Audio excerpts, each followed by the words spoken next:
Hello, I'm Matt Galloway, and this is The Current Podcast.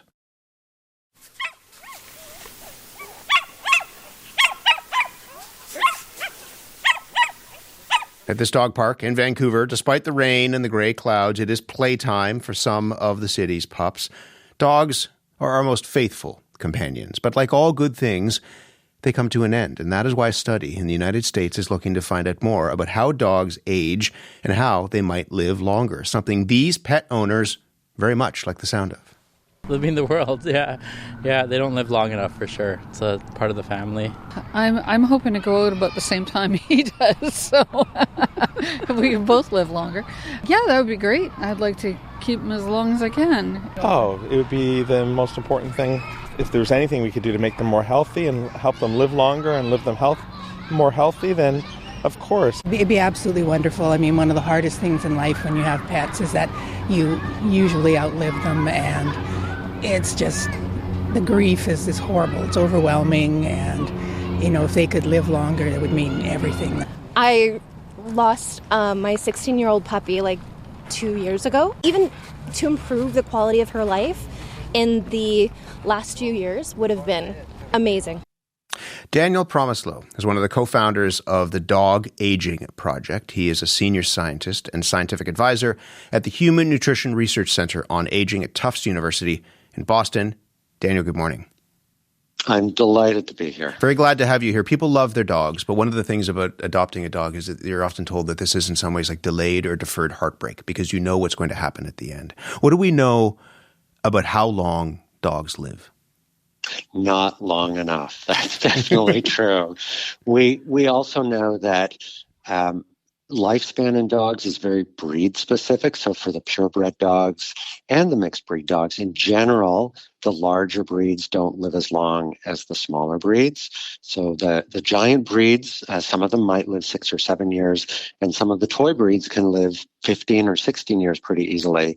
And then there's certain breeds that seem to do better than others.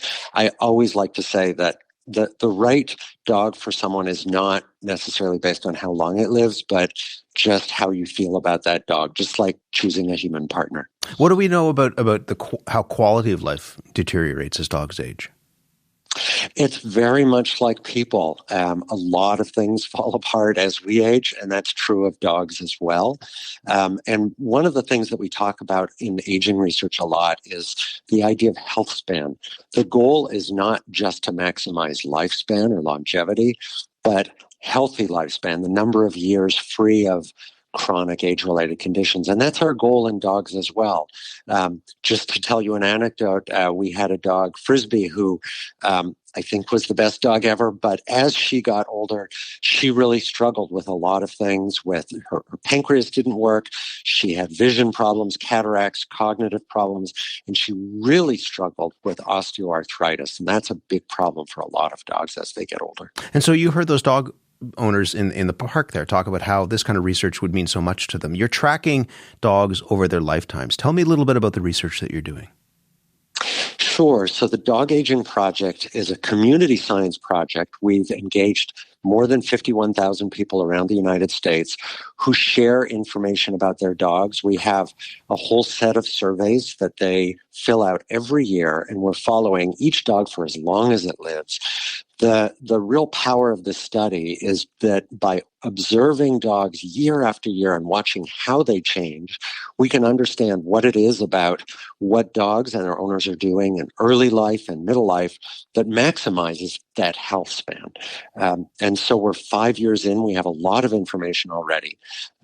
And one part of it that I think we can talk about today is about 1% of the dogs are also enrolled in a clinical trial testing whether a drug that has been seen to increase health span in the lab might actually also increase health span in dogs in the real world. What does that drug do? It's a drug called rapamycin. It's commonly used in human transplant patients at much higher, relatively high doses to help prevent rejection. But in low doses, in lab organisms like mice, it makes them live longer and stay healthier longer. The drug itself does quite a bit of things. It's called rapamycin, and it affects a pathway that we call the target of rapamycin that is found in all of our cells. But the important part is that, at least in the lab, it seems to increase healthy lifespan. And we're testing that ability in dogs. So we have what's called a double-blind placebo-controlled study. That means that we don't know what the dog is getting and the owner doesn't. That's really important. So there's no bias there. And half the dogs are on placebo, half the dogs are on the actual drug. We're giving it to them for a year at very low dose, and then we follow them for 2 additional years. And after 3 years, we'll know if this drug helps dogs live healthier longer. And do we have any sense as to what kind of dogs, at this point, would be best suited to using a drug like this? Well, for now, we are limiting enrollment to middle-aged and older large breed dogs in this particular clinical trial. And that's just because, as I mentioned earlier, the small breed dogs live for a long time. And so if we enrolled dogs that are going to live 15 or 16 years, we'd be waiting 10 years before we had an answer. Sure. So right now, we're just testing it in the shorter-lived, larger dogs. If it works, then we might want to test it in the small dogs as well to see if all dogs would benefit. Can I go back to the idea of the health span versus lifespan? Sure. I want my hound to live as long as possible. He's a tornado, but he's great. But part of being a pet owner is also having to make these awful calls about when you need to let those dogs go. You talked about Frisbee and the difficulties that the dog was experiencing at the end of its life. Is this a good thing to try to stretch out a dog's life? So by health span, what we're talking about is healthy aging. So the goal is not to stretch out years of suffering, but to prevent or delay the onset of that suffering.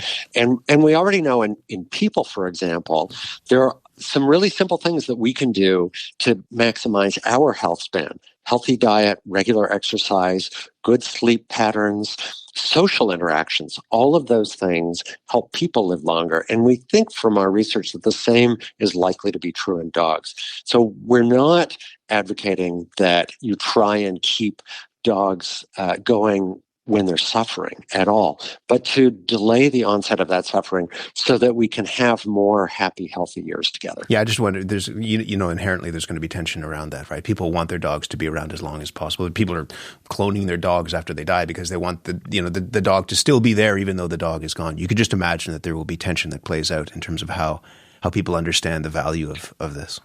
Sure. Let me just add one more thing to that. One of the really amazing things about studying dogs is that owners and veterinarians know those dogs so well. And dogs will really indicate to us what the quality of their life is. And euthanasia is such a hard decision, but it's not taken lightly by the caregivers. And we know, and dogs will let us know, when their quality of life is really low and maybe not worth living. And so unlike in people where we tend to prolong our lives, and many people live with years of struggle. In a way, the duration of life in a dog really is a measure of the quality of its health span, because when that life is not worth living, we very thoughtfully work with our veterinarian to recognize that and recognize that the time of the end of life has come. We aren't dogs, of course, but is there anything that we can learn from this study in terms of our own lifespan and health span? Oh, for sure. Dogs are really an amazing model, not just for dogs, but for us. Unlike all these laboratory organisms, they live in our environment. They get the same diseases that we do. They're genetically variable like we are. And they have this sophisticated healthcare system just like we do, with specialties like cardiology and neurology. So I think they're actually the best model to not only to help us learn how to help dogs, but also to help us learn how to help us live healthy, long lifespans. You have a dog? Oh, yeah. We have a dog. Making sure it would be awkward if the guy who's running the dog aging project is actually a cat person. No, and I have to say, I'm speaking from home, and I've picked a room in the house where the dog can't see outside right now. The blinds are closed. Otherwise, you would hear a lot of barking in the background. What's your dog's name? Our dog's name is Pete. Excellent. We have a rule. If people talk about their dogs, we have to find out what the dog's name is. Daniel, this is really interesting. You can imagine a lot of people will be paying very close attention to your research as it unfolds. Perhaps we'll check back in down the line. In the meantime, thank you very much. Sure. Let me just add, if your listeners would like to learn more, just check out dogagingproject.org. Fantastic. Thanks so much. Thanks, Matt. Great talking to you. Daniel Promislow is one of the co-founders of the Dog Aging Project. He is a senior scientist and scientific advisor at the Human Nutrition Research Center on Aging at Tufts University in Boston. This has been The Current Podcast. You can hear our show Monday to Friday on CBC Radio 1 at 8:30 a.m. in all time zones. You can also listen online at cbc.ca/thecurrent or on the CBC Listen app or wherever you get your podcasts. My name is Matt Galloway. Thanks for listening.